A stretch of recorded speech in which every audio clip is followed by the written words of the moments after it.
मित्रांनो, प्रत्येक स्पर्धा परीक्षेच्या दृष्टिकोनातून वेग, वेळ, अंतर किंवा ट्रेंड हा टॉपिक अत्यंत महत्त्वाचा असतो आणि या टॉपिकवर प्रत्येक स्पर्धा परीक्षेमध्ये 2 ते 3 प्रश्न नक्कीच येत असतात. मित्रांनो, आपण प्रत्येक व्हिडिओमध्ये एका टाईपचा एक प्रश्न बघत आहोत आणि त्याचमुळे व्हिडिओ शेवटपर्यंत स्किप न करता नक्की बघा. व्हिडिओ आवडला तर व्हिडिओला लाईक करा आणि हो, चॅनलला सबस्क्राईब करायला मात्र विसरू नका. चला तर बघूया की प्रश्न नेमका कोणता आहे. एका ट्रेनची लांबी 120 मीटर असून 36 किलोमीटर प्रति तास या वेगाने जाते.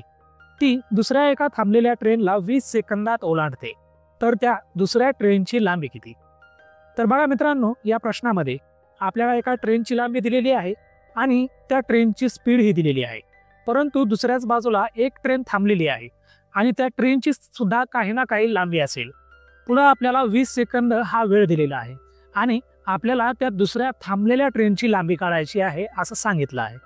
दिलेली माहिती अशी आहे की अंतर बरोबर 120 + x. आता x कुठून आलं? तर x ही आपण दुसऱ्या जी थांबलेली ट्रेन आहे त्याची लांबी कन्सिडर केलेली आहे आणि त्याच पुढे आपल्याला दिलं होतं की वेळ हा 20 सेकंद इतका आहे. तर आपल्याला दुसऱ्या ट्रेनची लांबी किती असा प्रश्न विचारलेला आहे. तर आपल्याला अंतर बरोबर वेग गुणिले वेळ हे सूत्र वापरायचं आहे या प्रश्नाचं उत्तर शोधण्यासाठी. तर बघा, अंतर बरोबर वेग गुणिले वेळला इंग्लिशमध्ये distance is equals to speed into time असं म्हणतात. आता आपल्याकडे जी माहिती आहे ती आपण या सूत्रामध्ये जशास तशी ठेवायची आहे. बघा, आपल्याकडे अंतर आहे 120 + x. दुसरी गोष्ट, आपल्याकडे स्पीड आहे 36 किलोमीटर प्रति तास आणि तिसरी गोष्ट म्हणजे आपल्याला वेळ दिलेला आहे 20 सेकंद. म्हणून आपल्याला समीकरण किंवा इक्वेशन भेटले 120 + x बरोबर 36 गुणाकारात 5/18. आता 5/18 का घेतलं तर आपल्याला किलोमीटर प्रति तास जी स्पीड दिलेली आहे ती मीटर प्रति सेकंदामध्ये कन्वर्ट करून द्यावी लागेल. म्हणून आपण 36 ला 5/18 न गुणतोय. आता बघा, 18 न 36 ला भाग द्यायचा आहे म्हणून 18 × 18 आणि 18 × 2 = 36. म्हणून पुढचं इक्वेशन आपल्याला असं भेटलं की 120 + x बरोबर 2 × 5 × 20. आता 2 × 5 म्हणजे 10 आणि 10 × 20 म्हणजे 200. म्हणून आपल्याला पुढचं समीकरण भेटलं 120 + x बरोबर 200. आता बेरजेतले 120 हे 200च्या साईडला गेले म्हणून ते वजा झाले.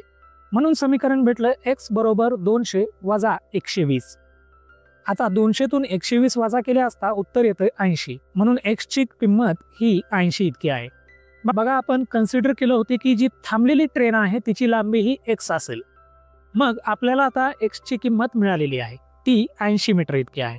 तर आपल्याला या प्रश्नाचं शेवटचं उत्तर मिळालेलं आहे की स्टेशनवर जी ट्रेन थांबलेली आहे तिची लांबी 80 मीटर इतकी आहे. मित्रांनो, व्हिडिओ आवडला तर व्हिडिओला लाईक करा, चॅनलला सबस्क्राईब करायला मात्र विसरू नका. बघा मित्रांनो, तुमचा एक लाईक आणि एक सबस्क्राईब मला तुम्हाला शिकवण्यासाठी प्रेरित करतो, तेव्हा चॅनलला सबस्क्राईब नक्की करा. Thanks for watching.